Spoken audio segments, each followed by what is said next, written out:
All right, let's get to real politics now. Let's begin with the city that never sleeps. Latest numbers from a mayor's race that in many ways has yet to really get started. And Andrew, we're going to be talking a lot more about this in the coming months right now, but a clear favorite at this point. There is, maybe, Rich. Primary day in the mayor's race a little more than 5 months away, and that sound you're hearing is yawning from New York City voters. On the Democratic side, Christine Quinn leads, but she's up only 10 points over don't know. Bill de Blasio is the best of the rest, according to the Quinnipiac poll. But get this, Quinnipiac didn't even do a primary poll among Republicans. Instead, I put this together based on their numbers. These are numbers for Republican mayoral candidates, specifically how many voters say they don't know enough about them to form an opinion. Joe Lhota did the best. At least some people know who he is, but about 9 in 10 New Yorkers just don't know the other guys. Every Democrat, not surprisingly, beats the tar out of any Republican on the ballot. Final poll in the mayor's race, breakdown of the group identities voters might be comfortable with as mayor. Voters say they'd be cool with a woman, an African American, and so on. The worst score is at the bottom there for business executive. You might not want to tell the current mayor that, Rich. No. Dominic, I know you think these polls may be premature here, but it does seem at this point that a real credible challenge hasn't been made to Christine Quinn. And I thought that she was a very vulnerable candidate, obviously her association with Bloomberg.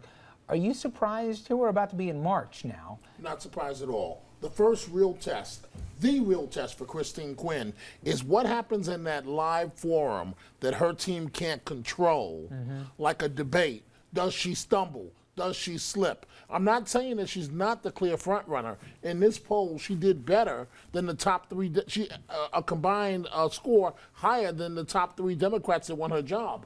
But also, as far as the Republican don't know, don't pay much attention to that. Same time, before Bloomberg took office, people didn't know who he was either. He ended up becoming mayor of New York City. You think the field's set? The field is set. Don't write off Bill Thompson. When you combine the union vote, the minority vote, he's not out of this. Remember, the name of the game is to get into a runoff. If Christine Quinn can hit that magical 40%, she avoids the runoff. But anything can happen in a runoff. All right. Now, if Mayor Bloomberg can do it, why can't President Obama? I'm asking specifically about, with today being an historic anniversary when it comes to term limits, Andrew. It might not have worked out as well as he thought for that third term, but the idea was he made an argument that said, let the voters decide. And that's an argument that's been made before, Rich. 62 years ago today, February 27, 1951, the state of Minnesota ratified the 22nd Amendment to the Constitution, making it official. The 22nd set a 2-term limit to the presidency and remains in place today. Only 2 states rejected it, interestingly, Oklahoma and Massachusetts. It was written in large part in reaction to the presidency of Franklin Roosevelt, who was the only man ever elected 4 times, but he died just 5 months after his final election. The last serious talk of repealing the 22nd came in 1988 and 1989 as Republicans mourned the end of the Reagan administration, with some in the crowd outside the White House as he left office holding signs reading 4 more years. Rich? Why not let voters decide? Executives need to be limited, legislatures do not. That is the strength of the American system. We're not a beacon of democracy because of our presidents. We're a beacon of democracy admired around the world because our legislative bodies check executive power. 2 terms is plenty.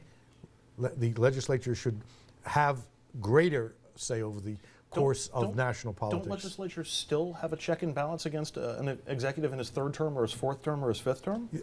Given the power of electronic media, given the power of the executive branch, given secrecy, given what's gone on national security as an excuse to do anything, leave the term limits for president in, do not apply them to the legislature. You agree with him? I do. Because for, oh my gosh, I'm going to have her. No, but stop. Let's move on. No, but my thing is, you can argue. You can argue that they finally get the handle. It'll age them, right? Or whoever's in the. But if the public's willing to trust them, who's to say that 8's the magic number? Like, you can argue that to finally understand the way things are going, the way things work, it takes 4 years, really. And in the next 4 years, you really got only a couple years. I think you're not a lame duck as much if you know there's a possibility of a 3rd term, at least makes the last 2 years viable. I think it would be interesting if Bloomberg was president and he tried to go for a 3rd term. You need somebody with a tremendous amount of money, but I just don't see it. I don't see it. I hope he's not watching. Are very well taken. Oh my God, this is too much for Let's me. move All on. right, yes, exactly. Keep the conversation going online. Go to Facebook and Twitter and sound off. Should we get rid of term limits? Everybody but me seems to think so. It seems to think not, actually. RFL will be right back after this. Stay with us.